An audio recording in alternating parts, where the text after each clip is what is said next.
ከባድ ነው የሰው ልብ። እግዚአብሔር ልቡናችን ያጽዳል። ክርስቲያኖች የእውነት ነው የምነግራችሁ፣ ልባችን በጣም ከባድ ነው። እንደምናስበው ቀላል አይደለም። እንደምንገምተውም ክርስቲያኖች አይደለም። ለራሳችን እንደሚመስለንም ቅኖችና የዋሆች አይደለንም። ብዙ ተንኮል፣ ብዙ ድካም፣ ብዙ ክፋት ያለብን ሰዎች ነን። ተንበርክከን ፈውሰን እፈወሳለሁ፣ እጠበኝ እነጻለሁ አለው እኮ ዳዊት አይደለም ያለው? በሂሶጵ እርጨኝ አለ እነጻለሁ አለ። እግዚአብሔር ይጠበን፣ ይርጨን፣ ያንጻን፣ ያስተካክለን። እኛ ኢትዮጵያውያን የተገለጠ ነው ግብራችን። በጣም የተለያየን፣ የተከፋፈል፣ በቤተ መቅደስ አንድ ላይ እየቀደስን፣ አንድ ላይ እየዘመርን፣ አንድ ላይ እያስቀደስን የገሌ ዘር ነው የገሌ ምንባባል በአፋችን ባንናገረው በልቡናችን ግን ለሆኑ ሰዎች የሆነ ርቀት ቦታ ያስቀምጣል። እጅግ ክፉ ልብ አለን በእውነቱ። እንዴት ነው የሚታረቀን ታዲያ እግዚአብሔር?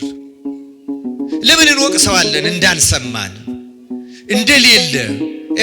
ዮሴፍ ያደረገው ከወንድሞቹ ክፋት ራሱን ጠበቀ። ከሰማነው ካስያዙን በቃ ትብትብ አድርጎ ከያዘን ክፋት እግዚአብሔር ያላቀን። ክርስቲያኖች በነገራችን ላይ እውነተኛ አማኝ የብሶት ስሜት አይሰማው። ማንም ቢተው አይጨነቅም። ማን እንዳይተው ነው የሚፈራ? እግዚአብሔር ብቻ እንዳይተው ነው የሚፈራ። አንዲት እግዚአብሔርን የምትፈራን ሴት አንዲት እግዚአብሔርን የማትፈራ ሴት ትሰድባታለች አሉ። በቃ እና አንዳንድ ሰው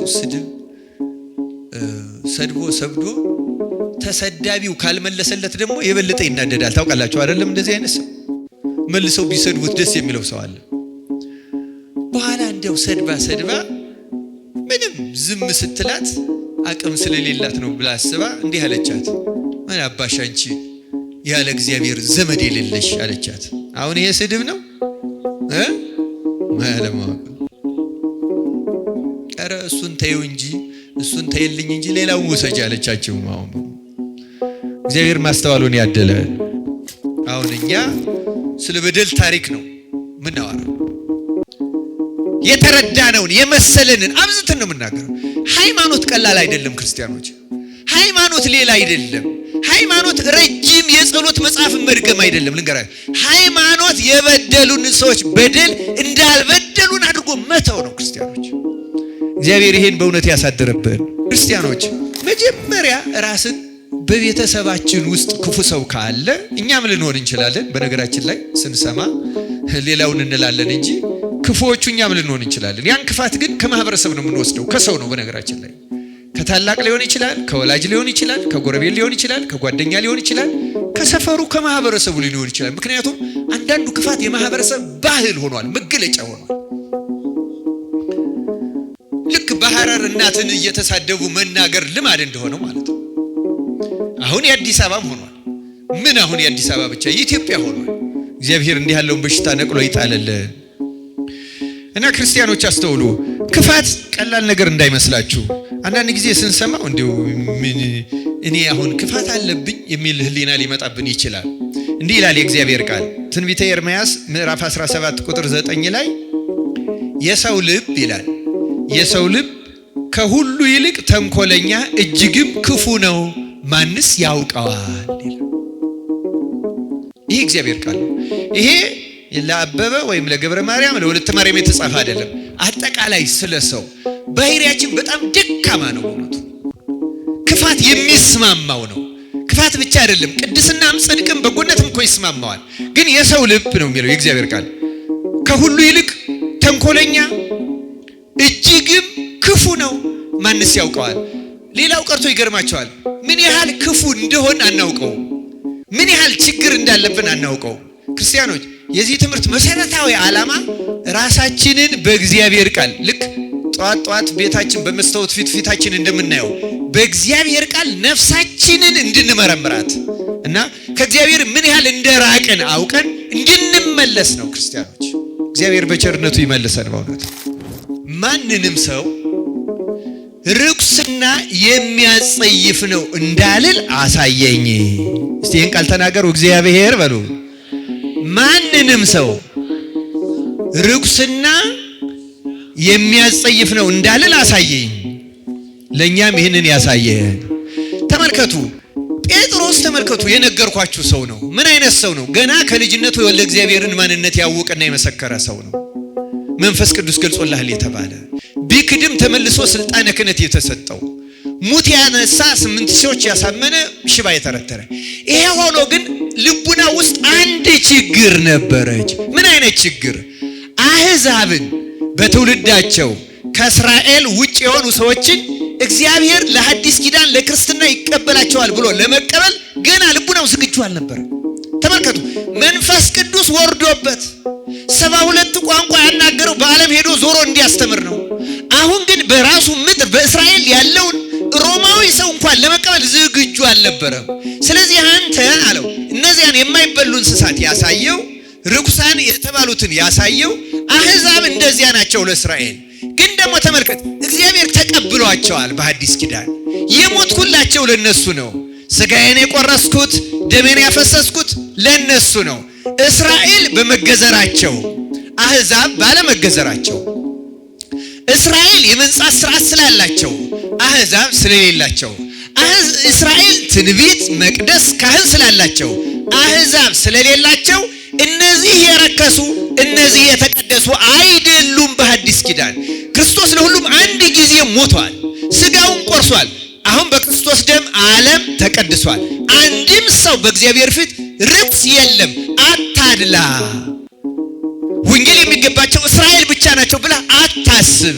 ተቀበላቸው አለና መንፈስ ቅዱስ ገሰጸው፣ አስተማረው። ስለዚህ ነው አንድም ሰው ርኩስና የሚያጸይፍ ነው እንዳልል። ልካ ያ ራእይ ያየው ስለ ቆርኔሌዎስ ኖሯል። ቆርኔሌዎስ ሮማዊ ነው። ቆርኔሌዎስ አሕዛብ ነው። ቆርኔሌዎስ ያልተገዘረ ነው። ቆርኔሌዎስ ሕግና ስርዓት አያውቅም ብዬ ወደ ክርስትና እንዳልቀበለው እንዳልጸየፈው መንፈስ ቅዱስ አሳየኝ አለ። ለእኛም እንዲህ ያለው ምስጢር ይግለጽልን ያሳየ።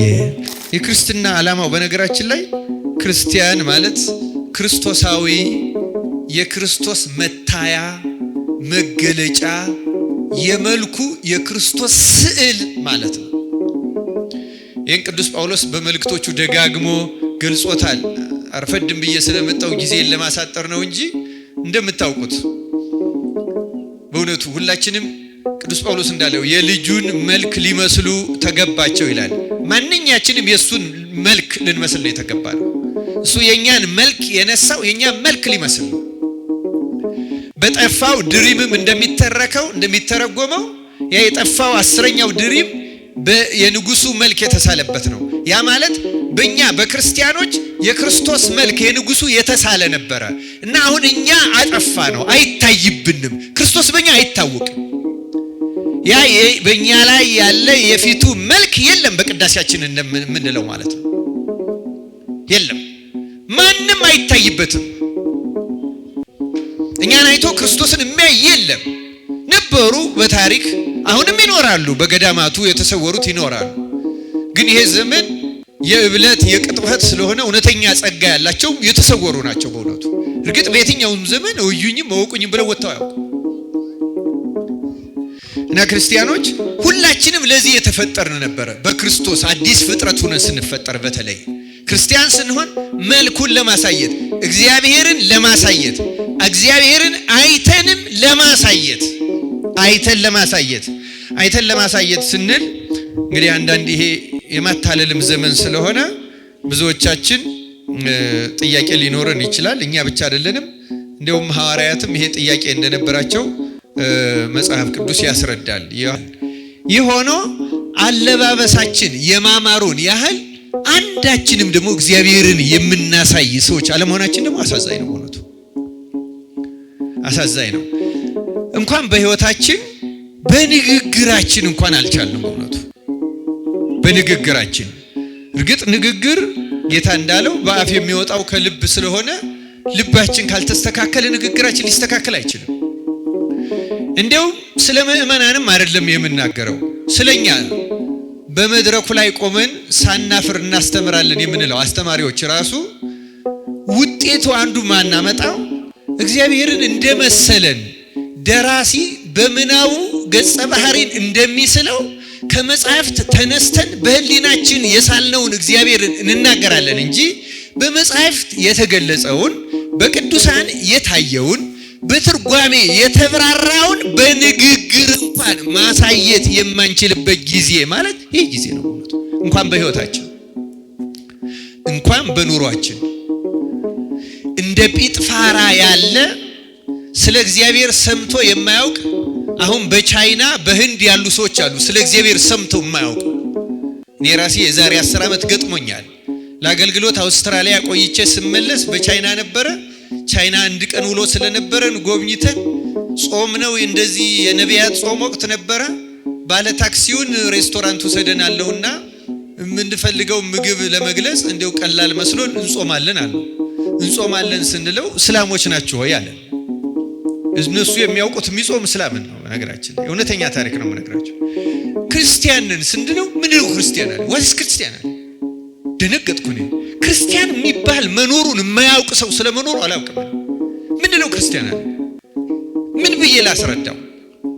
ክርስቶስን ሰምተው የማያውቁ ክርስቲያን አይተው የማያውቁ በዓለም እኮ ተመልከቱ፣ በቢሊየን የሚቆጠር ክርስቲያን ነኝ የሚል ሰው ባለበት በሚሊዮን የሚቆጠር ቤተ መቅደስ ባለባት ዓለም ውስጥ ክርስቲያን ምንድነው የሚል በሚሊየን የሚቆጠር ሰው አለ። አይገርማችሁ? ምንድነው ክርስቲያን አለ? ምን ብዬ ላስረዳው?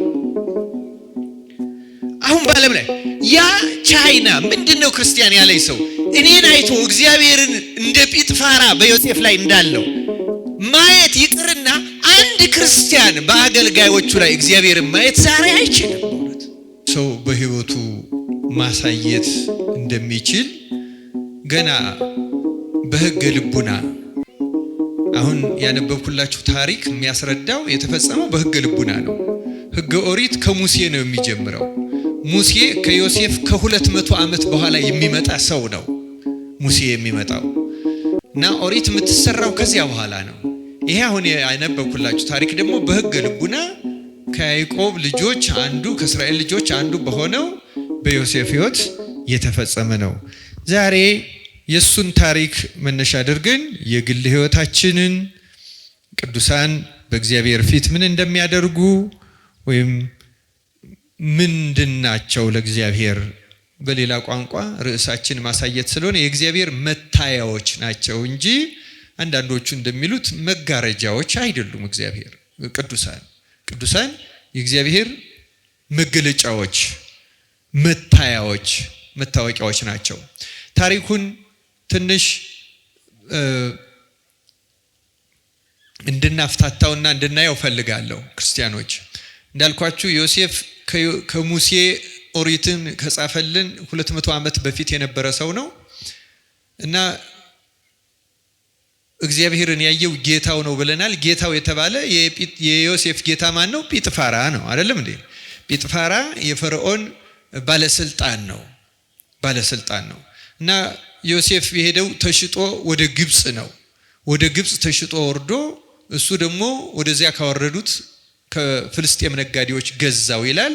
በዚያ ሆኖ ነው እና የዮሴፍ ጌታ ጲጥፋራ በነበረባት ግብጽ በሀገሩም ሆነ በሚኖርበት ማህበረሰብ ውስጥ እግዚአብሔር የሚባል ስም ሲጠራ አያውቅም። ክርስቲያኖች አስተውሉ፣ እግዚአብሔርን አያውቅም። በሕገ ልቡና ያው በቃል ኪዳን ካሉት እንደና አብርሃም እና የዮሴፍ የዘር ሐረጎች እሱን የመሰሉ ሌሎችም እንደነ ኖህና ሌሎችን የመሰሉት እግዚአብሔርን የሚያውቁ ቢኖሩም አብዛኛው ሰው ወደ ጣዖት አምልኮው ገብቷል እና በግብጽም የሚመለክ የነበረው እግዚአብሔር አልነበረም። ጠንቋዮች ትልቅ ቦታ ነበራቸው እና ስለ እግዚአብሔር መጽሐፍ አልተጻፈም፣ ነቢያት አልተነሱም፣ ስብከትም አልተሰበከም።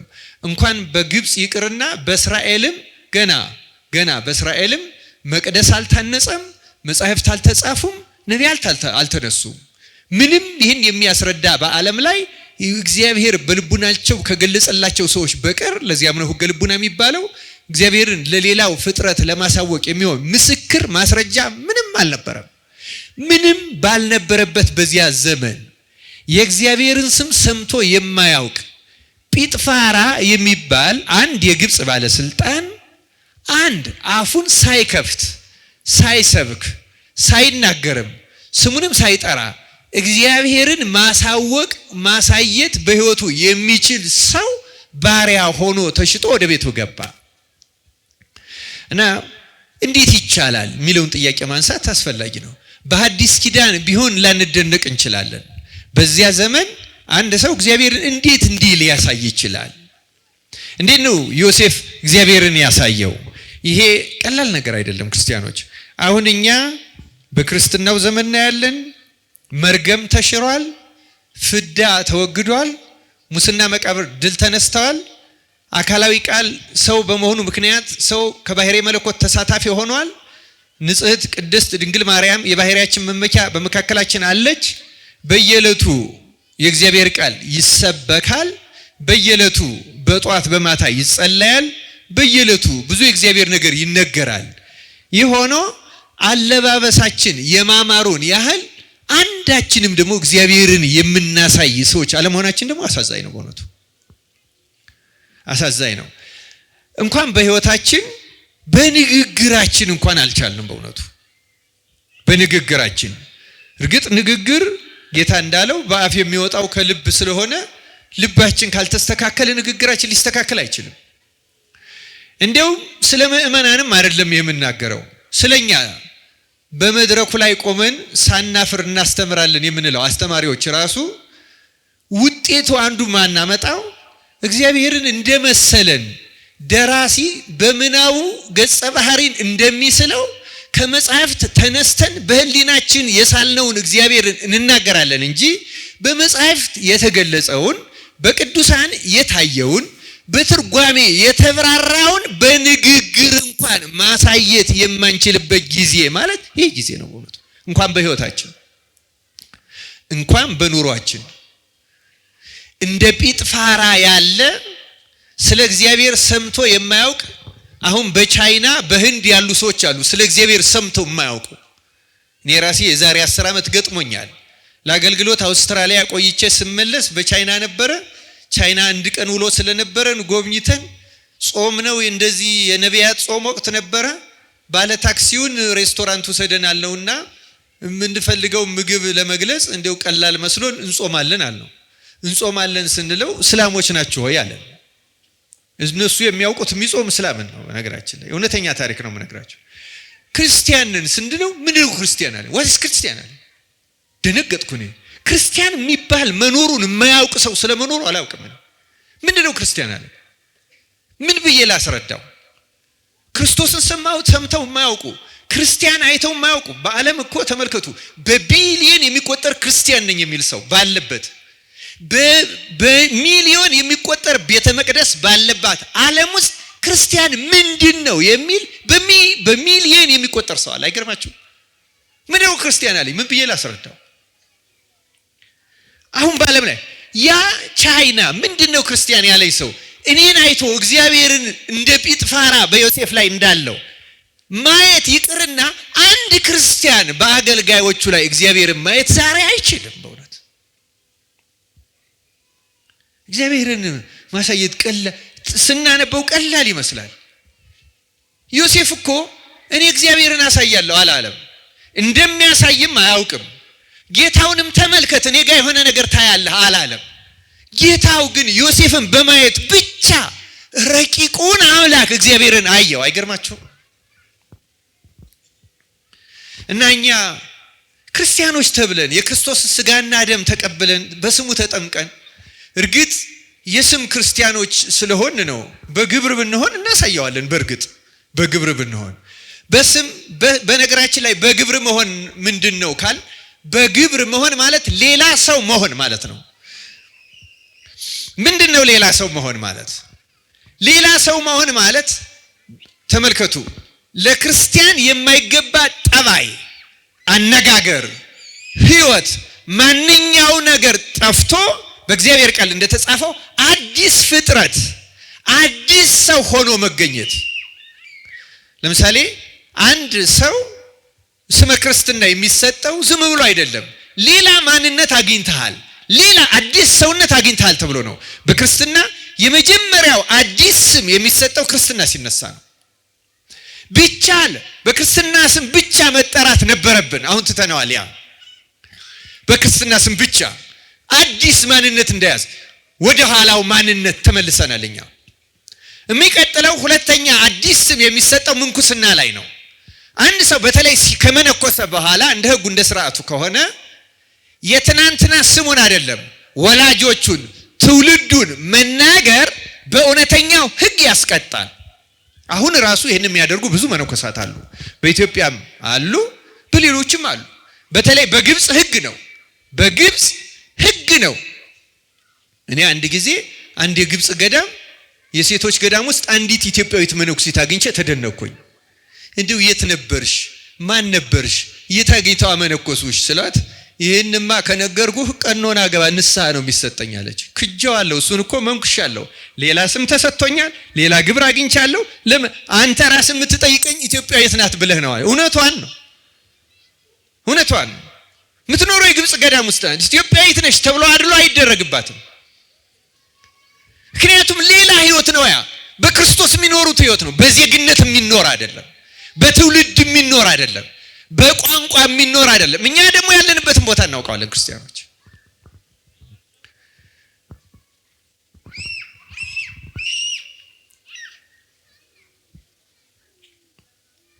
ክርስቲያኖች እግዚአብሔር በቸርነቱ ለሁላችን በእውነቱ ማስተዋልን ያድለን። በእውነት ዛሬ ዮሴፍ ታዲያ እንዴት ነው እግዚአብሔርን ሊያሳይ የቻለው? እንዴት እግዚአብሔር ተገለጠበት? እንዴት ሊታይበት ቻለ? እኛ ለምን ማሳየት አልቻልንም? ታላላቆች ለታናናሾች፣ ወላጆች ለልጆች፣ ካህናት ለምእመናን፣ አገልጋዮች ለተገልጋዩ ማሳየት ለምን አልቻልንም? እንደው የግድ አገልጋይ ስለሆን መሆን አለበትም ለማለት አይደለም። ግን ከመካከል አለ። ይገርማቸዋል። እግዚአብሔር የሚናገርበት ብድግ ያለ እግዚአብሔር የሚገለጽበት ሰው አለ። አሁን እዚያ ዜና መዋዕል ምዕራፍ 21 ላይ ኢዮሳፍጥ ሞዓባውያንና አዶማውያን ሊወጉት በመጡና በተጨነቁ ወደ እግዚአብሔር ቁርጥ ልመናውን ባቀረበ ጊዜ ልመናው ቁርጥ ስለነበረ፣ ቁርጥ ልመና ማለት ምን ማለት ነው? አንድ ሰው እግዚአብሔርን ከመለመኑ በፊት እግዚአብሔር እንደሚሰማውና እንደሚመልስለት ሳይጠራጠር በልቡናው ሲያደርገው ቁርጥ ልመና ይባላል። ይሰማኝ ይሆን እያለ የሚነገረው አይደለም እሱ ልመና የሚባለው። እና ቁርጥ ልመና አቀረበ። እግዚአብሔር ደግሞ ቁርጥ ልመና ወዲያው ነው የሚሰማው። ከጉባኤው መካከል አንዱን ሰው አናገረው ይላል። አትዋጉም እናንተ፣ እኔ እዋጋለሁ፣ እናንተ ታያላችሁ ብቻ አላቸው ይላል። እግዚአብሔር እንዲህ ያለውን ድምፅ ያሰማን። ይህን ያናገረው አንድ ሰው ነው ከህዝቡ መካከል አንድ ተራ ሰው፣ ግን ህይወቱ ድሉ የተገባ አለ። እግዚአብሔር የሚናገርበት ሰው፣ እግዚአብሔር የሚገለጽበት፣ እግዚአብሔር የሚታይበት አለ። ያ ሰው እንደዚህ ያለ እግዚአብሔር ቅሩብ መሆኑን አያውቅም። ልናገር ልወቅላችሁም አይልም። መንፈስ እግዚአብሔር ግን ድንገት ይገለጽበታል። መንፈስ እግዚአብሔር ያደረበት ሰውነቱ ለእግዚአብሔር መንፈስ ማደሪያ ስለሆነ አይነግድም፣ አይሸቅጥም። እንደተለየ የእግዚአብሔር ሰው አያስመስልም። ኑሮውን ነው የሚኖረው። እውነት የሚኖር ሰው እንደዛ አይደለም። ክርስቲያኖች እንዲህ ያለው ስለምን ጠፋ? እግዚአብሔር ለሁላችን ማስተዋሉን ያደለን እና እንዴት ነው ዮሴፍ እንግዲህ ዓላማው የክርስትና ዓላማው በነገራችን ላይ ክርስቲያን ማለት ክርስቶሳዊ የክርስቶስ መታያ መገለጫ የመልኩ የክርስቶስ ስዕል ማለት ነው። ይህን ቅዱስ ጳውሎስ በመልእክቶቹ ደጋግሞ ገልጾታል። አርፈድም ብዬ ስለመጣው ጊዜን ለማሳጠር ነው እንጂ እንደምታውቁት በእውነቱ ሁላችንም ቅዱስ ጳውሎስ እንዳለው የልጁን መልክ ሊመስሉ ተገባቸው ይላል። ማንኛችንም የሱን መልክ ልንመስል ነው የተገባ ነው። እሱ የኛን መልክ የነሳው የኛን መልክ ሊመስል ነው። በጠፋው ድሪምም እንደሚተረጎመው ያ የጠፋው 10ኛው ድሪም የንጉሱ መልክ የተሳለበት ነው። ያ ማለት በእኛ በክርስቲያኖች የክርስቶስ መልክ የንጉሱ የተሳለ ነበረ እና አሁን እኛ አጠፋ ነው፣ አይታይብንም። ክርስቶስ በእኛ አይታወቅም። ያ በእኛ ላይ ያለ የፊቱ መልክ የለም። በቅዳሴያችን እንደምንለው ማለት ነው የለም። ማንም አይታይበትም። እኛን አይቶ ክርስቶስን የሚያይ የለም። ነበሩ በታሪክ አሁንም ይኖራሉ። በገዳማቱ የተሰወሩት ይኖራሉ። ግን ይሄ ዘመን የእብለት የቅጥፈት ስለሆነ እውነተኛ ጸጋ ያላቸው የተሰወሩ ናቸው። በእውነቱ እርግጥ በየትኛውም ዘመን እዩኝም እወቁኝም ብለው ወጥተው አያውቁ እና ክርስቲያኖች ሁላችንም ለዚህ የተፈጠርን ነበር። በክርስቶስ አዲስ ፍጥረት ሆነን ስንፈጠር በተለይ ክርስቲያን ስንሆን መልኩን ለማሳየት እግዚአብሔርን ለማሳየት እግዚአብሔርን አይተንም ለማሳየት አይተን ለማሳየት ስንል እንግዲህ አንዳንድ ይሄ የማታለልም ዘመን ስለሆነ ብዙዎቻችን ጥያቄ ሊኖረን ይችላል። እኛ ብቻ አይደለንም። እንደውም ሐዋርያትም ይሄ ጥያቄ እንደነበራቸው መጽሐፍ ቅዱስ ያስረዳል። የዮሐንስ ወንጌል ምዕራፍ 14 ላይ ያለ አንድ ጥቅስ ማንበብ ይኖርብኛል። በእውነቱ ይሄን ለመናገር እንዴት ነው ክርስቶስን የምናየውና የምናሳየው የሚለውን ትንሽ መግቢያ ለመስጠት መጀመሪያ ማለት ነው። ዮሐንስ ወንጌል ምዕራፍ 14 ላይ ለጌታ አንድ ጥያቄ ቀርቦለት ነበረ። ምንድነው? ጌታ ብዙ ወደ መጨረሻው ወደ ስቅለቱ እየተቃረበ ሲሄድ ጠንከር ያሉ ትምህርቶችን አስተማራቸው እና ቁጥር 15 ጀምሮ ብታገኙት ሰፊ ማብራሪያ ታገኛላችሁ። ብትወዱ ትእዛዜን ጠብቁ፣ እኔም አብን እለምናለሁ ለዘላለም ከእናንተ ጋር እንዲኖር ሌላ አጽናኝ ይሰጣችኋል። እርሱም ዓለም የማያየውና የማያውቀው ስለሆነ ሊቀበለው የማይቻለው የእውነት መንፈስ ነው። ነገር ግን ከእናንተ ዘንድ ስለሚኖር በውስጣችሁም ስለሚሆን እናንተ ታውቃላችሁ ይላል። በምናችሁ ስለሚሆን ነው የሚለው? በምናችሁ? በውስጣችሁ ስለሚሆን ይላልና ወላጆች እንደሌላቸው ልጆች አልተዋችሁም፣ ወደ እናንተ እመጣለሁ። ገና ጥቂት ዘመን አለ፣ ከዚህም በኋላ ዓለም አያየኝም፣ እናንተ ግን ታዩኛላችሁ። እናንተ ግን ምን ትሉኛላችሁ አለ። ይህ ክርስቲያን የሆነ ሁሉ ማየት አለበት ክርስቶስን። ታዩኛላችሁ፣ እኔ ሕያው ነኝና እናንተ ደግሞ ሕያዋን ትሆናላችሁ። እኔ በአባቴ እንዳለው እናንተም በእኔ እንዳላችሁ እኔም በእናንተ እንዳለው በዚያ ቀን ታውቃላችሁ። ትእዛዜ በእርሱ ዘንድ ያለችው የሚጠብቃትም የሚወደኝ እርሱ ነው። የሚወደኝንም አባቴ ይወደዋል፣ እኔም እወደዋለሁ፣ ራሴንም እገልጥለታለሁ። ራሴን ምን አደርግለታለሁ? ተመልከቱ እንግዲህ ታዩኛላችሁ፣ እገልጥላችኋለሁ፣ መንፈስ በውስጣችሁ ይኖራል የሚለን ክርስቲያን ማለት ይሄ ማለት ነው። ክርስቲያን ልክ ይሄን ሲል ያስቆሮቱ አይደለ ይሁዳ፣ ሌላኛው ይሁዳ እንዲህ ያለ ጥያቄ ያቀረበ፣ ጌታ ሆይ ለዓለም ሳይሆን ራስህን ለእኛ ልትገልጥ ያለህ እንዴት ነው አለው። አያችሁ፣ ለዓለም ሳይሆን ለእኛ የምትገልጥልን እንዴት ነው የምትገለጥልን? እንዴት ነው የምናይህ ብሎ ጠየቀው ይላል። እና በዚህ ጊዜ ጌታም እንዲህ አለ። ኢየሱስም መለሰ አለው፣ አድምጡ፣ የሚወደኝ ቢኖር ቃሌን ይጠብቃል፣ አባቴም ይወደዋል፣ ወደ እርሱም እንመጣለን። ምን እናደርጋለን? እንመጣለን። አብና ወልድ ወደ እርሱም እንመጣለን፣ በእርሱም ዘንድ መኖሪያ እናደርጋለን። ስለ ቃሉ የእግዚአብሔር ስሙ የተመሰገነ ይሁን። በሰማይ ላይ ሆኜ እገልጥላችኋለሁ አላላቸው። እንዴት ነው የምትገልጥልን ሲል ቤተ መቅደስ እገልጥላችኋለሁ፣ በራእይ ታዩኛላችሁ፣ በህልም እታያችኋለሁ አይደለም ያለው። የሚወደኝ ካለ ቃሌን ይጠብቃል ነው። ቃሌን የሚጠብቅ ከሆነ እኔና አባቴ ይወደዋል፣ እኔና አባቴ መተን በእሱ ዘንድ መኖሪያ እናደርጋለን። ስለዚህ እምገለጥላችሁ በእናንተ አድሬ በመኖርና ለሌላው በመታየት ነው ማለት ነው። ክርስቲያኖች ክርስቶስ የሚታየን በውስጣችን ነው። ይህ እንዴት ነው የምናየው ስንል በአይናችን ሌላ ቦታ ሆኖ አይደለም፣ ልክ ስክሪን እንደምናየው አይደለም። ክርስቶስ ማየት የምንችለው በውስጣችን ሆኖ ነው። በውስጣችን ካልሆነ ምንም ያህል ብንቃሽ ብንመኝ አናየው። ክርስቲያኖች እምናየው በውስጣችን። ለዚያ ነው ተመልከቱ፣ በዚያ በሕገ ልቡና እንኳን ዮሴፍ የክርስቶስ ምሳሌም ነው በነገሩ። ለዚያም ነው የታየበት፣ በውስጡ ሆኖ በስራው ታየበት እንጂ እንደ ራእይ እንደ ምስል እንደዚያ ሆኖ አልታየም። በእውነቱ እርግጥ በአዲስ ኪዳን ከተዋህዶ በኋላ ምንታዌ ስለሌለ ማለት የቃልና የሥጋ መለያየት ስለሌለና ስለማይኖር በተዋህደው ሥጋ መጥቶ ለቅዱሳን ብዙ ጊዜ ታይቷል፣ ይታያል፣ ይጨበጣል፣ ይዳሰሳል፣ አብሯቸው ይበላል፣ ይጠጣል። አባይ ቢሾይ አዝሎታል፣ እግሩንም አጥቦታል፣ የእግሩንም እጣቢ ጠጥቶታል። ይወደው ነበርና አባ ቢሶይን ክርስቶስ በእውነት በረከቱ ይደርብን በሁላችን። ይህን ያደርጋል። ግን እውነተኛው መገለጥ የሚባለው በእኛ ውስጥ መጥቶ መኖሪያ ሲያደርግ ሲያድርብን በእኛ ላይ ሲገለጥ። ታዲያ እንዴት ነው የሚገለጥብን? እኛ እግዚአብሔር እንደዚያ ሆኖ የሚታይብን ሊገለጥብን የሚችለው ምን ብንሆን ነው? ዮሴፍ እንዴት እግዚአብሔር ታየበት የሚለውን ትንሽ ታሪኮችን አንስቼ ትንሽ ለማየት እንሞክራለን። እግዚአብሔር ለሁላችን ማስተዋሉን ያደለን። ክርስቲያኖች በእውነት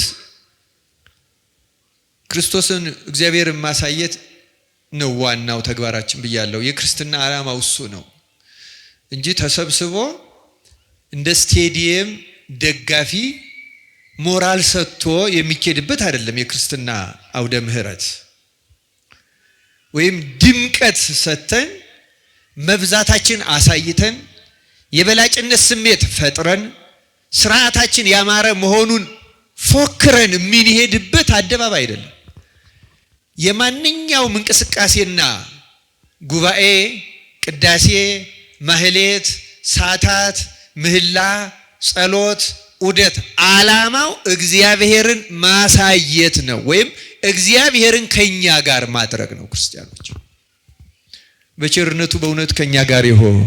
ግን እንዴት ነው የሚታየው? እንዴት ነው በእኛ መካከል የሚያድረው? ክርስቲያኖች ይህን ለማየት ነው ይህን በዮሴፍ ህይወት የምናየው። ዮሴፍ እግዚአብሔርን እንዴት ለማሳየት ቻለ ስንል መጀመሪያ የዮሴፍ ገድሉ ራሱን ከወንድሞቹ ክፋት ስለጠበቀ ነው መልሱ።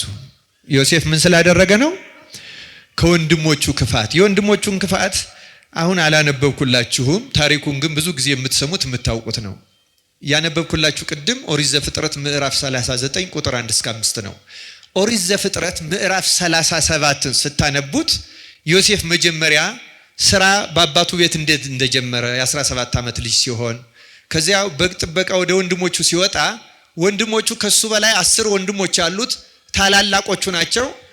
በዚያ በልማድ ይኖሩ ስለነበረ ከአባታቸው ቅድስና ይልቅ ክፋት ተጠናውቷቸው ነበር እና ዮሴፍ የወንድሞቹን ክፋት ወደ አባቱ አመጣ ይላል።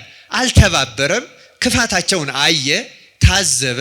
ምንም ቢሆን ታላላቆቼ ናቸው፣ ወንድሞቼ ናቸው፣ እነሱ ጥሩ ነው ያሉት ጥሩ፣ እነሱ መጥፎ ነው ያሉት መጥፎ ነው ብሎ ከወንድሞቹ ጋር አልተስማማም፣ አላበረም። ግን ታላላቆቹ ስለሆኑና ሊመክራቸው ስለማይችል ወደ አባቱ አመጣ። እግዚአብሔር ለዮሴፍ መጀመሪያ ጸጋ የሰጠው ራሱን ከወንድሞቹ ክፋት ስለጠበቀ ነው።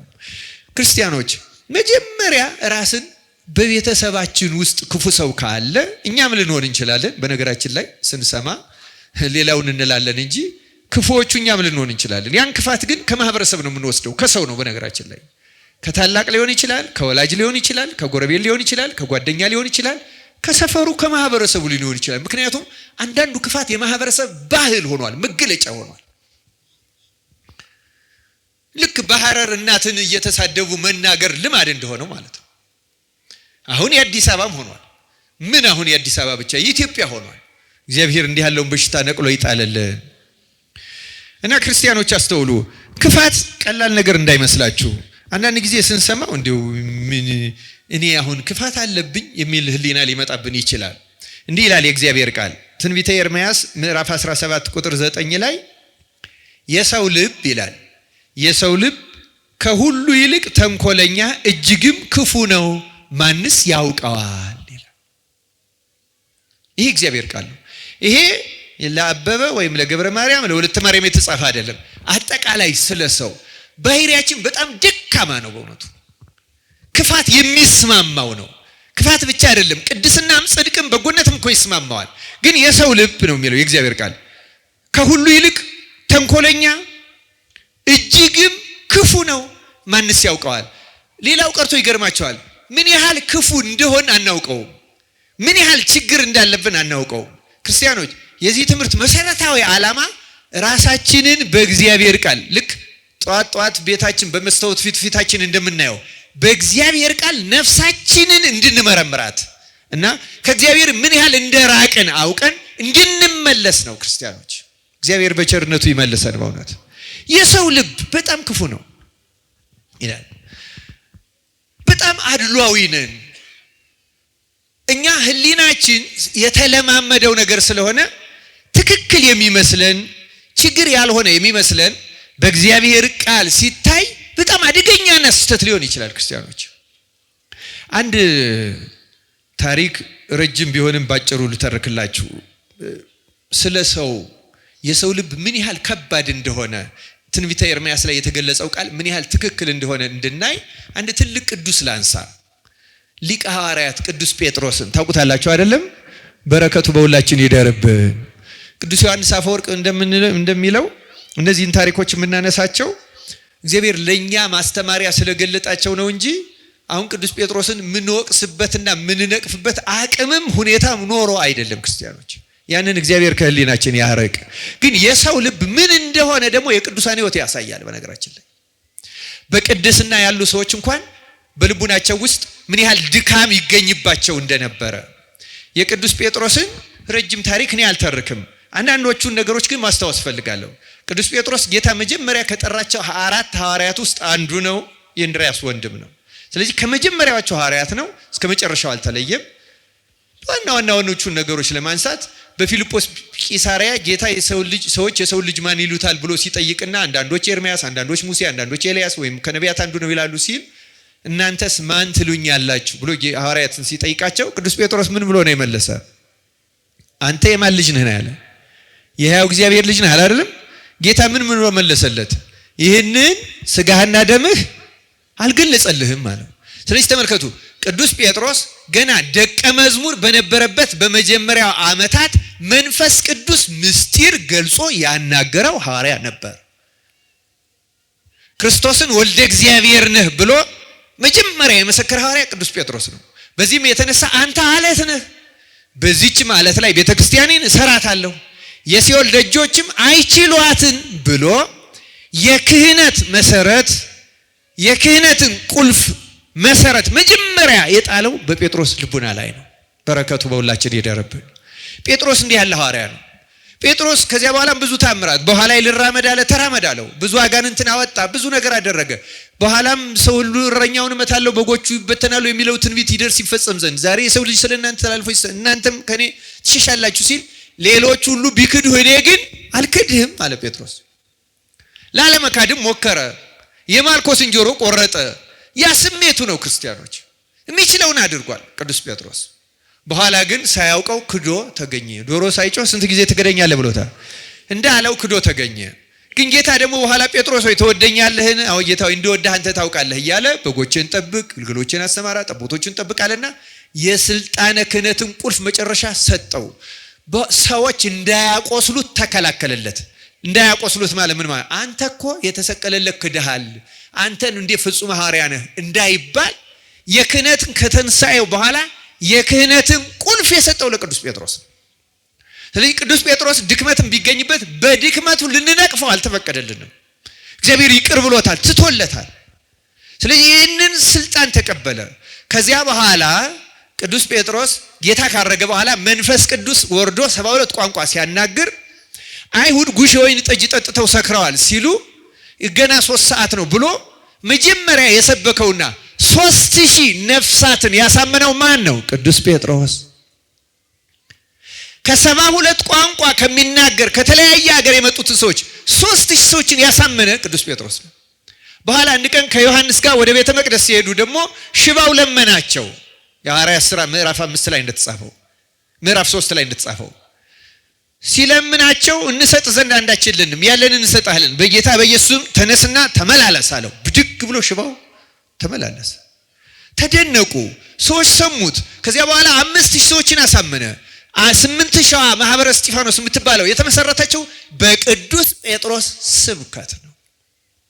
ከዚህ በኋላ ቅዱስ ጴጥሮስ ሌሎች ታምራት ማድረግ ቀጠለ። የሐዋርያት ሥራ ምዕራፍ 8 ላይ እንደምናየው ልዳ ወደምትባለው ከተማ ሄዶ አንዲት ሴት ዶርቃ የምትባለውን ከሞተች በኋላ አስነሳ። ተመልከቱ። ሽባ ተረተረ። በ72 ቋንቋ የሚናገሩ ሰዎችን አሳመነ። ሽባውን ተረተረ። 8000 ሰዎችን አሳመነ። ሙት አስነሳ። ሙት ካስነሳ በኋላ ከዚያው ኢዮጴ ወደምትባል የባህር ዳርቻ ከተማ ሄዶ ስምዖን የሚባል ቁርበት ፋቂው ቤት ሲኖር አንድ ራእይ አየ። ማን? ጴጥሮስ። ምን አይነት ራእይ አየ? በ6 ሰዓት በቀን ሲጸልይ ውስጡ የረሃብ ስሜት ነበረው። ራእይ አየ። ራእዩ ምንድነው? በነጭ ድንኳን ከሰማይ ነጭ ድንኳን ወረደ። ድንኳኑ ላይ በብሉይ ኪዳን እንዳይበሉ የተከለከሉ እንስሳት እነዚህ አርጃኖ፣ ውስስቱ፣ እባቡ ምናምኑ የሚያስጠሉት እንስሳት አሉባቸውና ተነስተህ ይህን አርደህ ብላ የሚል ቃል ደግሞ ሰማ። ይህን ሲሰማ ቅዱስ ጴጥሮስ እንዲህ አለ፣ ከልጅነቴ ጀምሮ የሚያጸይፍና ርኩስ ነገር በልቼ አላውቅም አለ። አሁንም የእግዚአብሔር ቃል እንዲህ ተናገረው፣ እግዚአብሔር የቀደሰውን አንተ አታርክሰው አለው እና ድንኳኑ ተመለሰ። ጸሎቱን ቀጠለ። እንደገና ድንኳኑ ሁለተኛ ወረደ። ተነስ ይህን አርደህ ብላ አለው። አንዳች የሚያረክስና የሚያጸይፍ ነገር ከልጅነቴ ጀምሮ በአፌ ገብቶ አያውቅም አለ። አሁንም የእግዚአብሔር ቃል እግዚአብሔር የቀደሰውን አንተ አታርክሰው፣ ይሄን 3 ጊዜ አለው። ልክ ይሄን ካየ በኋላ ጸሎቱን ጨርሶ ሲሆን ይህን ራእይ ስለምን ይሆን ያየው ሲል ቆርኔሌዎስ ደግሞ የላካቸው ትንሽ ከአንድ የ3 ሰዓት መንገድ ራቅ ብላ ቂሳርያ የምትባል ከተማ አለች። በዚያች የሚኖር የነበረ ሮማዊ 100 አለቃ ቆርኔሌዎስ እግዚአብሔርን አያምንም፣ በልቡ ግን ከእውነት ለአምላክ የሚገዛ ነበርና ሲጸልይና ሲጾም እግዚአብሔር ጾሙን ጸሎቱን ተቀበለለት። የኛንም ይቀበለልን። ብቻ አምላክ እንደሆነ ተመልከቱ። አህዛብ ነህ ወይ ኦሪታዊ ሆነህ አልተገዘርክ ወይ ክርስቲያን ሆነህ አልተጠመክ ብሎ ጸሎቱን የሱን ቸል ያላለ አምላክ የኛንም በቸርነቱ ይቀበለልን። ግን ምን አለው? ለድህነት ግና ስምዖን የሚባል ቤት በኢዮጴ ያለና አስጠራ ብሎ መልአክ ተገልጾ ነግሮ ስለነበረ ይሄ ሰው መልእክተኞቹን ልኳል። አሁን ተመልከቱ፣ እነዚያ መልእክተኞቹ ሲደርሱ ነው ጴጥሮስ ይህን ራእይ ያየው እና ይህን ራእይ ያየው ስለምን ይሆን እያለ ሲያስብ መንፈስ ቅዱስ በቃል እንዲህ ብሎ ተናገረው ይላል። መጀመሪያ ልክ እያሰበ ያለ ደጁ ተመታና ጴጥሮስ የሚባል ሰው በዚህ ቤት አለን ብለው ሲጠይቁ መንፈስ ቅዱስ ለጴጥሮስ እንዲህ አለው፣ ተነስ ውረድ፣ እንግድነት ተቀበልኳቸው፣ እኔ ነኝ የላኳቸው፣ እንግድነት ተቀበላቸው አለው። እግዚአብሔር እኛንም እንደዚህ ይምራን ይግለጽልን። ለምንድነው እንዲህ አለው ነው? ተመልከቱ፣ ራእዩን ያየው እና አንዳንድ ጥቅሶችን ባነብላችሁ ጊዜ ይወስዳል እንጂ ጥሩ ነበረ።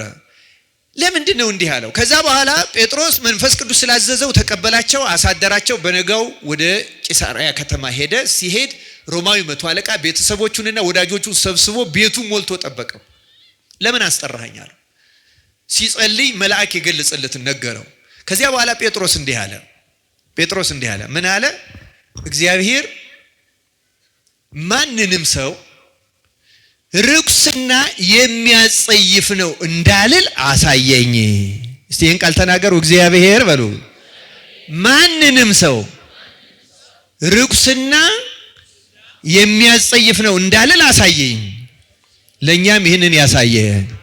ተመልከቱ ጴጥሮስ፣ ተመልከቱ የነገርኳችሁ ሰው ነው። ምን አይነት ሰው ነው? ገና ከልጅነቱ የወልደ እግዚአብሔርን ማንነት ያወቀና የመሰከረ ሰው ነው። መንፈስ ቅዱስ ገልጾልሃል የተባለ ቢክድም ተመልሶ ስልጣነ ክህነት የተሰጠው ሙት ያነሳ 8 ሰዎች ያሳመነ ሽባ የተረተረ። ይሄ ሆኖ ግን ልቡና ውስጥ አንድ ችግር ነበረች። ምን አይነት ችግር? አህዛብን በትውልዳቸው ከእስራኤል ውጭ የሆኑ ሰዎችን እግዚአብሔር ለሐዲስ ኪዳን ለክርስትና ይቀበላቸዋል ብሎ ለመቀበል ገና ልቡናው ዝግጁ አልነበረ። ተመልከቱ፣ መንፈስ ቅዱስ ወርዶበት 72 ቋንቋ ያናገረው በዓለም ሄዶ ዞሮ እንዲያስተምር ነው። አሁን ግን በራሱ ምድር በእስራኤል ያለውን ሮማዊ ሰው እንኳን ለመቀበል ዝግጁ አልነበረም። ስለዚህ አንተ አለው እነዚያን የማይበሉ እንስሳት ያሳየው፣ ርኩሳን የተባሉትን ያሳየው። አህዛብ እንደዚያ ናቸው ለእስራኤል። ግን ደግሞ ተመልከት፣ እግዚአብሔር ተቀብሏቸዋል። በሐዲስ ኪዳን የሞትኩላቸው ለነሱ ነው። ስጋዬን የቆረስኩት ደሜን ያፈሰስኩት ለነሱ ነው። እስራኤል በመገዘራቸው፣ አህዛብ ባለመገዘራቸው። እስራኤል የመንጻት ሥርዓት ስላላቸው፣ አህዛብ ስለሌላቸው። እስራኤል ትንቢት፣ መቅደስ፣ ካህን ስላላቸው፣ አህዛብ ስለሌላቸው እነዚህ የረከሱ እነዚህ የተቀደሱ አይደሉም። በሐዲስ ኪዳን ክርስቶስ ለሁሉም አንድ ጊዜ ሞቷል፣ ስጋውን ቆርሷል። አሁን በክርስቶስ ደም ዓለም ተቀድሷል። አንድም ሰው በእግዚአብሔር ፊት ርኩስ የለም። አታድላ። ወንጌል የሚገባቸው እስራኤል ብቻ ናቸው ብለህ አታስብ፣ ተቀበላቸው አለና መንፈስ ቅዱስ ገሰጸው፣ አስተማረው። ስለዚህ ነው አንድም ሰው ርኩስና የሚያጸይፍ ነው እንዳልል። ልካ ያ ራእይ ያየው ስለ ቆርኔሌዎስ ኖሯል። ቆርኔሌዎስ ሮማዊ ነው። ቆርኔሌዎስ አሕዛብ ነው። ቆርኔሌዎስ ያልተገዘረ ነው። ቆርኔሌዎስ ሕግና ስርዓት አያውቅም ብዬ ወደ ክርስትና እንዳልቀበለው እንዳልጸየፈው መንፈስ ቅዱስ አሳየኝ አለ። ለእኛም እንዲህ ያለው ምስጢር ይግለጽልን፣ ያሳየን። እዩት፣ የሰው ልብ ማለት እንደዚህ ያለ ደካማ ነው። ጴጥሮስ 72 ቋንቋ የሚገልጽ መንፈስ ቅዱስ ወርዶለት ሙት አንስቶ ሽባ ተርትሮ ለአሕዛብ የነበረው ማግለል ጥላቻ ማለት ይከብደኛል። ጥላቻም አልነበረው፣ ግን በተለየ ርቀት ያያቸው ነበረ። በጣም የሚገርመው ነገር ግን ይሄ ብቻ አይደለም። ቅዱስ ጴጥሮስ ይህን ራእይ አይቶ ቆርኔሌዎስና ቤተሰቡን ካጠመቀ በኋላ ከእስራኤል ምድር ወጥተው መጀመሪያ የሄዱት ከእስራኤል ድንበር ወዳለችው ወደ ሶርያ ነው። ወደ ሶርያ ወጥተው ማስተማር ከጀመሩ ክርስቶስ ካረገ ከጥቂት ዓመታት በኋላ ጳውሎስ ክርስቲያኖችን ሲያሳድድ ኖሮ ሳውል ማለት ነው ተጠምቆ ሐዋርያ ሆኖ ጳውሎስ ከሆነ በኋላ በሶርያ እያለ ጴጥሮስ አሕዛብና ከእስራኤል ወገን ሆነው ሁለቱም ክርስቲያን ሆነው ሲመጡ አሕዛብን ትቶ ወደ ማን ይሄድ ነበር ይላል? ወደ ወገኖቹ ወደ እስራኤል። ጳውሎስ በጥፊ የመታው በዚህ ምክንያት ነው። ተመልከቱ፣ የቆርኔሌዎስን ራእይ ካየ በኋላ እስራኤልን በመፍራት እንዴት ከነርሱ ጋር በላህ እባላለሁ ብሎ አሁንም ያመራቅ አለቀቀው ነበር። ጴጥሮስ እንዲህ ያለ ነገር ካለቀቀው እኛን ይለቀናል? ሲመልሱ ይለቀናል ወይ? እግዚአብሔር ፈውስን ለሁላችን ይላክልን። አድሎ በጣም ከባድ ናት። ወገን መምረጥ በጣም ከባድ ናት። ደግሞ ይህን ስላችሁ ጴጥሮስም አለቀቀውም እያላችሁ እንዳትጠቅሱ። ደፋሮች ነን እኛ፣ መቼም ለድካማችን አጋዥ ነው የምንፈልገው። እግዚአብሔር ሕሊናችን ይፈውስልን። ጴጥሮስ አድሎ አድርጓል ነበር፣ ውስጡ ግን ፍርሃት እንኳን አለቀቀውም ነበር። ከባድ ነው የሰው ልብ። ለዚህ ነው የሰው ልብ እጅግ አደገኛ፣ የሰው ልብ ከሁሉ ይልቅ ተንኮለኛ፣ እጅግም ክፉ ነው የተባለ። የሰው ልብ በጣም ከባድ ነው። ክርስቲያኖች ከባድ ነው የሰው ልብ። እግዚአብሔር ልቡናችን ያጽዳልን። ክርስቲያኖች የእውነት ነው የምነግራችሁ፣ ልባችን በጣም ከባድ ነው። እንደምናስበው ቀላል አይደለም። እንደምንገምተውም ክርስቲያኖች አይደለም። ለራሳችን እንደሚመስለንም ቅኖችና የዋሆች አይደለንም። ብዙ ተንኮል፣ ብዙ ድካም፣ ብዙ ክፋት ያለብን ሰዎች ነን። ተንበርክከን ፈውሰን እፈወሳለሁ፣ እጠበኝ እነጻለሁ ነው ያለው እኮ ዳዊት አይደለም ያለው? በሂሶጵ እርጨኝ አለ እነጻለሁ አለው። እግዚአብሔር ይጠበን፣ ይርጨን፣ ያንጻን፣ ያስተካክለን። እኛ ኢትዮጵያውያን የተገለጠ ነው ግብራችን። በጣም የተለያየን፣ የተከፋፈል፣ በቤተ መቅደስ አንድ ላይ እየቀደስን፣ አንድ ላይ እየዘመርን፣ አንድ ላይ እያስቀደስን የገሌ ዘር ነው የገሌ ምንባባል በአፋችን ባንናገረው በልቡናችን ግን ለሆኑ ሰዎች የሆነ ርቀት ቦታ ያስቀመጠ እጅግ ክፉ ልብ አለን በእውነቱ። እንዴት ነው የሚታረቀን ታዲያ እግዚአብሔር? ለምን እንወቅሰዋለን እንዳልሰማን እንደሌለ? ይኸው ዮሴፍ ያደረገው ከወንድሞቹ ክፋት ራሱን ጠበቀ። ከሰማነው ካስያዙን በቃ ትብትብ አድርጎ ከያዘን ክፋት እግዚአብሔር ያላቀን። ክርስቲያኖች በጣም እንዴ ይሄማ ትክክል ነው እንላለን አንዳንዴ። ይሄማ ትክክል ነው እንዴ? ምኑ ነው ትክክል? ክርስቲያኖች በእውነቱ ይሄ በጣም አደገኛ ነገር ነው። ጊዜ ቢኖር ሰፋ አድርጎ መናገር ይገባ ነበረ። ሰፊ ድክመታችን ነው። ልባችን ብዙ ድካም አለው። እግዚአብሔር ከዚህ የልብ ክፋት ነፃ ያውጣ። እግዚአብሔር ልቡናችን ከተስተካከለማ አንዴ ነው የሚመለሰው። ክርስቲያኖች አንድንም ሰው አይተው።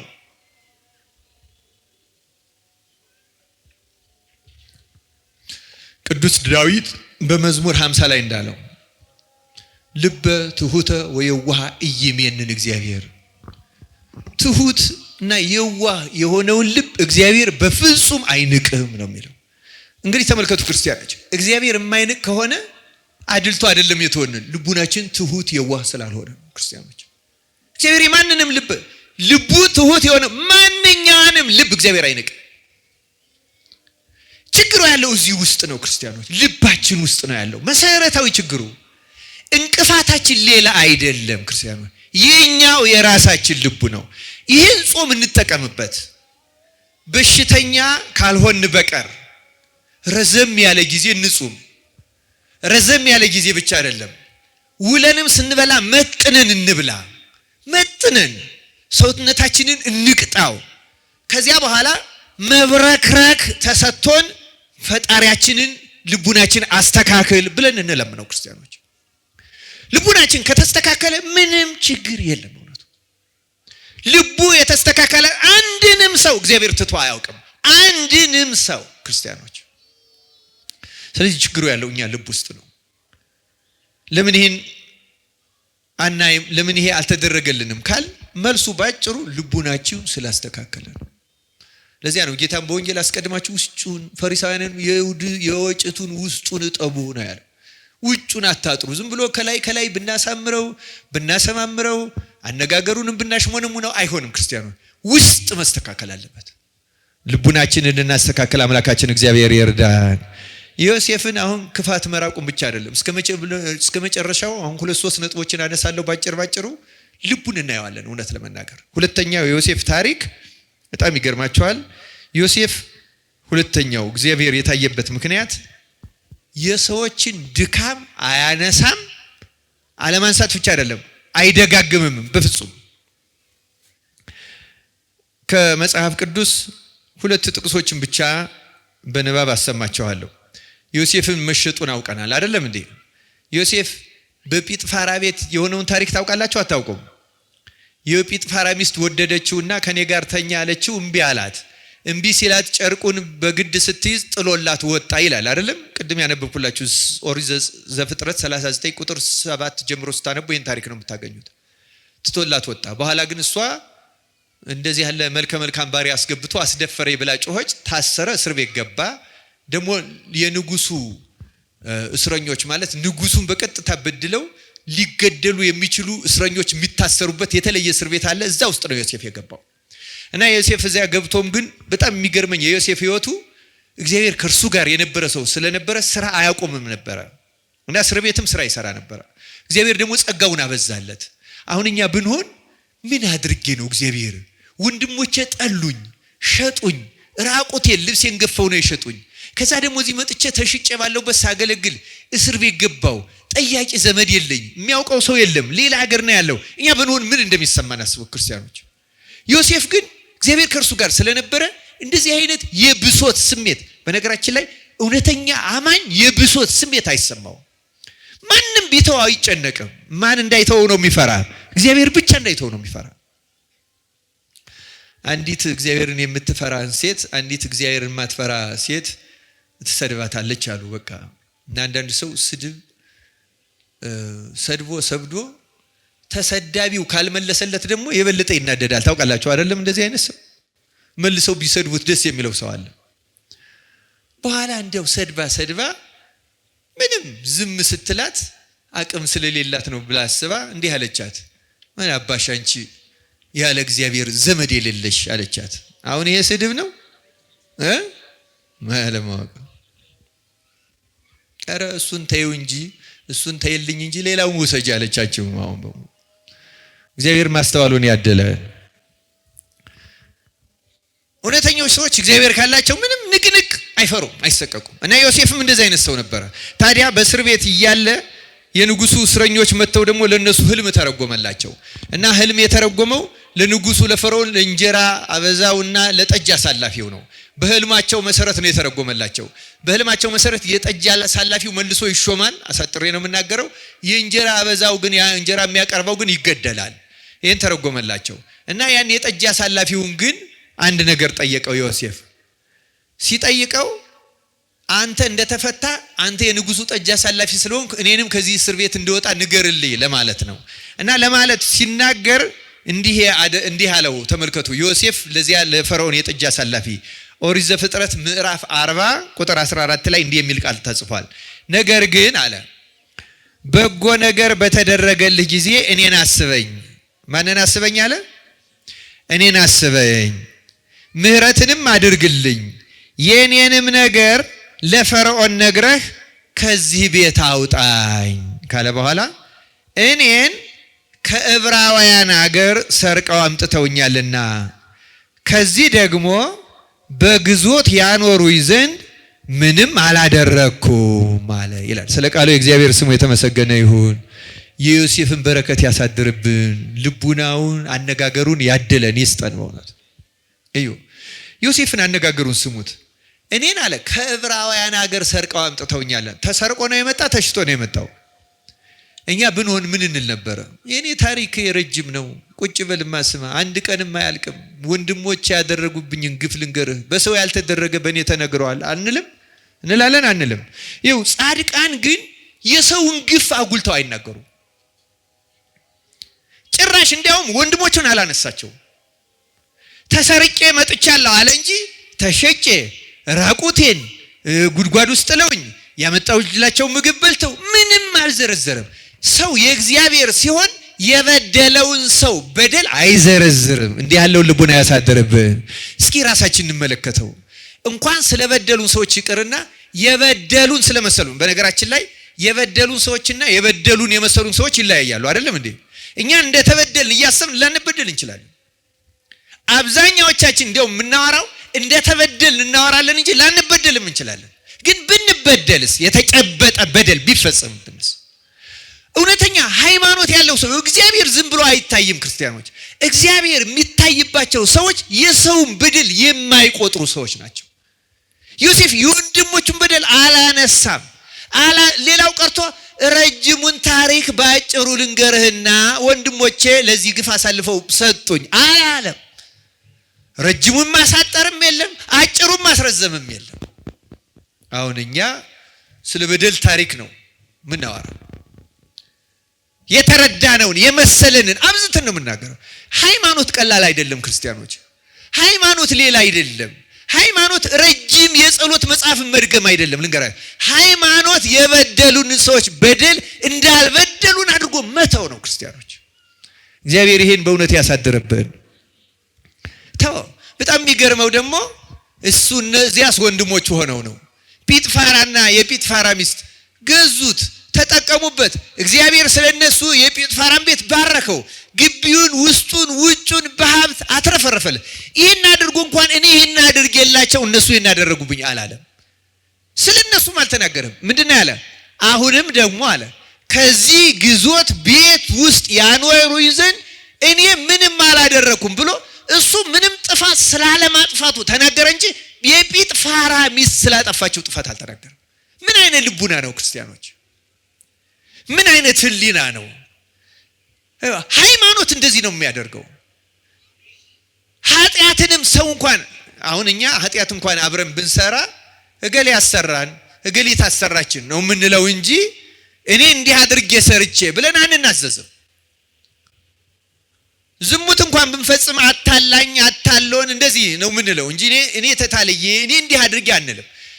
ዮሴፍ ግን አላጠፋም ብቻ አይደለም፣ ግፍ ነው የተፈጸመበት። ግፍ ተፈጽሞበት ስለራሱ ምንም አለማድረግ እንጂ ስለሌላው አይመለከተው። እዚህ ግዞት ቤት ውስጥ ያኖሩኝ ዘንድ እኔ ምንም አላረኩም አለ እንጂ እንዲህ አደረጉብኝ የሚል ስለሌሎቹ አንድም ክስ አላነሳም።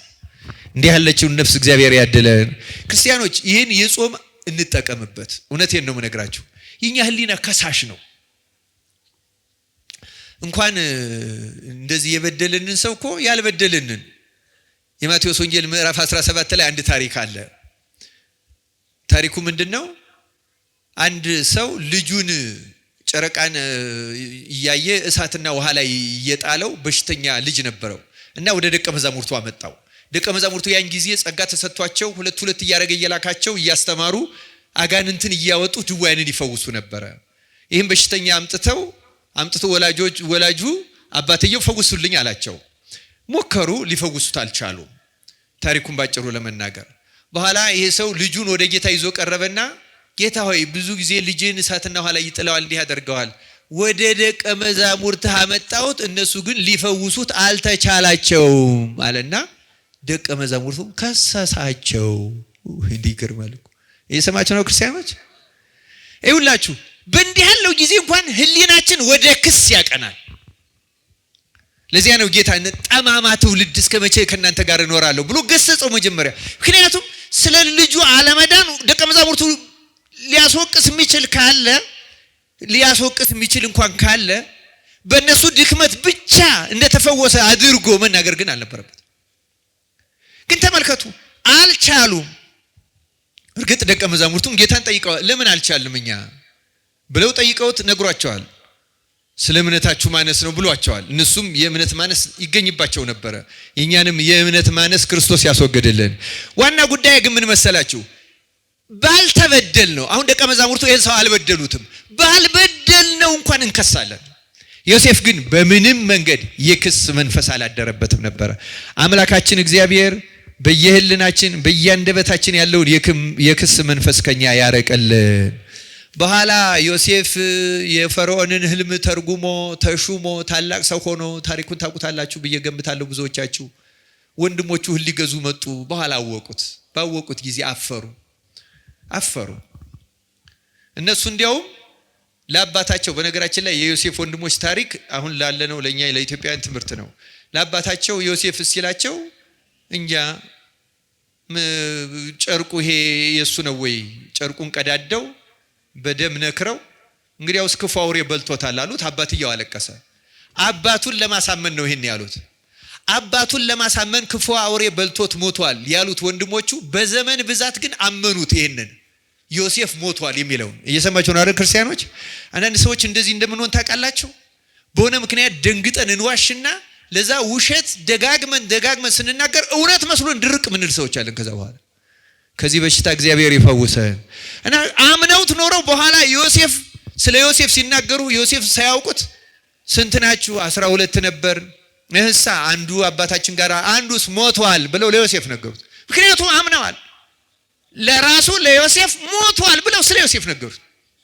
ሐሰት በንስሐ ገብተንበት ተጸጽተንበት ተፍተን ካልጣልነው እውነት ይመስለናል። አሁን አንዳንድ ሰዎች እንደዛ ነው። አመክንያቸውን እንዲቢሉኝ እንዲላለው ይሉና በህሊላቸው ነገር ደጋግመው ካጠኑ በኋላ የእውነት መስሏቸው ድርቅ ለሽምግልና ሁሉ አይመቹም። እንደዚህ ያሉ ሰዎች እግዚአብሔር እንዲህ ያለውን በሽታ ነቅሎ ይጣልልን። እና በኋላ ግን ዮሴፍ እሱ መሆኑን ሲያውቁ ተመልከቱ፣ ሞቷል ብለው ለራሱ ከነገሩት በኋላ በጣም አሳፍ የት ይግቡ? መሬት ተከፍታ ብትውጣቸው ደስታ። ዮሴፍ ምን እንዳላቸው ታውቃላችሁ? አሁን ያ ብንሆን ምን እንላለን? ወንድሞቻችን እንደዚህ አድርገው ቢመጡ እናንተማ ጎዳ ነው ብላችሁ እንዲህ አድርጋችሁ ነበር፣ ይኸው እግዚአብሔር እዚህ ያደረሰኝ እንላለን አንልም? ልንል እንችላለን። የማይልም ሰው ይኖራል። እውነቱ እግዚአብሔር ጸጋ ያልተለየው። ዮሴፍ ግን እንደዚህ አይነት ስሜት አልነበረው። ኦሪት ዘፍጥረት ምዕራፍ 45 ቁጥር 5 ላይ በጣም ሲጸጸቱና ሲያፍሩ ለወንድሞቹ እንዲህ አላቸው ይላል፣ አሁንም ወደዚህ ስለሸጣችሁኝ አትዘኑ፣ አትቆርቆሩም። እግዚአብሔር ሕይወትን ለማዳን ከናንተ በፊት ሰዶኛልና። አያችሁ እንዴት እንዳጽናናቸው ወንድሞቹ። ሸጣችሁኝ፣ ግፍንም ፈጸማችሁብኝ፣ አሁን ግን እግዚአብሔር ለዚህ አገናኘኝ አይደለም ያለ። አይደለም አትዘኑ፣ እግዚአብሔር ነው ያደረገው እናንተ አይደላችሁም ብሎ ግፋቸው ወደ እግዚአብሔርን ደግሞ ገፊ አይደለም ያደረገው። ይሄ ረሃብ እንዲወገድልን አስቀድሞ ልኮኛል። ይሄ እንዲወገድ እግዚአብሔር በጥበቡ ልኮኝ ነው እንጂ እናንተ ገፍታችሁኝ አይደለም። ስለዚህ ይሄ አይሰማችሁ ብሎ የነሱን አጥፍተናል በድለናል ብለው ባፈሩ በተጸጸቱ ጊዜ የበደለኝነት የጸጸት ስሜት እንዳይጎዳቸው ህሊናቸውን ፈወሳቸው። ምን ያህል ሰዎች ነን እኛ እንደዚህ አይነት ህሊና ያለን? እግዚአብሔር በቸርነቱ የመንፈስ ያደለህን። የተወደዳችሁ እግዚአብሔር ቤተሰቦች ትምህርቴን አሁን አጠቃልላለሁ ጊዜውም ስለመሸ። ዮሴፍ ሁለት ነገሮች ነው የምጨምረው። ሶስተኛ ተመልከቱ፣ መጀመሪያ ከወንድሞቹ ክፋት ራቀ። ሁለተኛ የበደሉት ሰዎች ክፋት አያነሳም፣ እግዚአብሔር ለበጎ አደረገው ነው። ሶስተኛ ምቀኝነት ፈጽሞ የለበትም ዮሴፍ። ምቀኝነትን ነቅሎ ይጣልል። ሲሰራ ጲጥፋራንና ቤቱን ባለጸጋ ሲያደርጋቸው ይሄ ሀብት ንብረት እኔ አልበላው አልጠጣው አልለብሰው አላጌጥበት አልዳርበት አልኳልበት ዘመድ አረዳበት ለምን እደክማለሁ ብሎ የማይመቀኝ የማይሰስት። ኢትዮጵያውያን የቀደሙት ብዙዎቹ ይሄ መንፈስ ነበራቸው። ሰነፍ ሰው አይወዱም። ሲሰንፍም አፈር ለሚበላው ጉልበት ይሉት ነበር። ምን ለሚበላው ጉልበት? ምንም ብታጠራቅመው ሰብተ የት ትደርሳለህ? ትሞታለህ፣ አፈር ይበላዋል። ስራበት ማለት ነው። አትመቅ። ምቀኝነት አይወዱም ነበር። ስንፍና አይወዱ። አራተኛው የዮሴፍ ትጉ ሰራተኛ ነው። እስር ቤት ገብቶ ሰራተኛ ነው። ተሽጦ ሰራተኛ ነው። ባሪያ ሆኖ ሰራተኛ ነው። ፈርዖን ሾሞት ሰራተኛ ነው። ዓለምን በዚያ የረሃብ ዘመን ከረሃብ ለማዳን እግዚአብሔር የመረጠው ሰራተኛ ትጉ። እግዚአብሔር የታየበት ለዚህ ነው። ርዕሳችን እግዚአብሔርን ምን ማለት ነው? ተናገሩ። እግዚአብሔርን ምን ማለት? ማሳየት። እግዚአብሔርን ለማሳየት አንደኛ ከክፋት መራቅ፣ ሁለተኛ የሰውን በደል ክፋት አለመቁጠር፣ ይቅር ማለት፣ ንጹህ ሕሊና ማድረግ፣ አለመመቅኘት፣ በማንም ማደግ መበልጸግ፣ ምንም ማለት እግዚአብሔር እኮ በኋላ እጥፍ አድርጎ ከፍሎታል። ዮሴፍ የቀረበት ነገር የለም። በሚስት ቢባል በልጅ ቢባል በሀብት ቢባል ምንም ያስቀረበት የለም። እግዚአብሔር ይሰጣል። ክርስቲያኖች ትጉ ሰራተኛ ነው እና እግዚአብሔር ስለዚህ ተመልከቱ፣ ቅዱሳን እነማን ናቸው ስንል ቅዱሳን ከእንደዚህ ያለ ነገር ሁሉ ነጽተው እግዚአብሔር የሚገለጽባቸው። እግዚአብሔርንማ በባህሪው መላእክትም ማየት አይችሉም። በነገራችን ላይ ማንም እግዚአብሔር ማየት አይችልም። ክርስቲያኖች ቅዱሳን የምናከብራቸው ለምንድን ነው ካል እግዚአብሔር የሚታይባቸው የሚገለጽባቸው ሰሌዳዎች ቅዱስ ሆኖ እግዚአብሔርን የሚጋርድ አንድም ሰው የለም። ልንገራችሁ፣ እግዚአብሔርን የሚጋርድም ፍጥረትም የለም። እንኳን ጻድቅ ኃጢአተኛም እግዚአብሔርን መጋረድ አይችልም። ክፉም በክፋቱ መጋረድ አይችልም። ደንቆሮም በድንቁርናው መጋረድ አይችልም። ፈላስፋ በፍልስፍናው፣ ንጉሥ በስልጣኑ እግዚአብሔርን መጋረድ አይችልም። እግዚአብሔርን ራሱ የሚጋረድ ብሎ ማሰብ መካድ ነው። ክርስቲያኖች እግዚአብሔርን ማን ነው የሚጋርደው? ማን ነው የሚጋርደው? እግዚአብሔርን የሚጋርድ አንድም ነገር የለም። ግን አይታይም። ማይታየው ማየት ስለማይገባን ያን ለማየት የተገባን ስላልሆነ ነው። እግዚአብሔር ግን የሚታየው በቅዱሳን ነው። ቅዱሳን ማለት የእግዚአብሔር መታያዎች፣ መገለጫዎች፣ መታወቂያዎች፣ መነበቢያዎች፣ መሰበኪያዎች ማለት ቅዱሳን ናቸው። ክርስቲያኖች በዮሴፍ የታየ አምላክ በቅዱሳን ነቢያት፣ በቅዱሳን ሐዋርያት፣ በቅዱሳን ጻድቃን፣ በቅዱሳን ሰማዕታት፣ በቅዱሳን መምህራን፣ ካህናት፣ ምእመናን የተገለጠ አምላክ እኛን ኃጥአንን በዚህ ጾማችንን ጾመ ስርየት ጾመ ድኅነት አድርጎ ተቀብሎ ልቡናችን አለስልሶ ወደ ይቅርታ ወደ ፍቅር መልሶ መጥቶ በእኛም ዘንድ ማደሪያ አድርጎ ይገለጥልን፣ ይታይልን፣ ይገለጥብንም ዘንድ የእርሱ መልካም ፈቃድ ይሁን። ይቆየን። ወስብሐት ለእግዚአብሔር።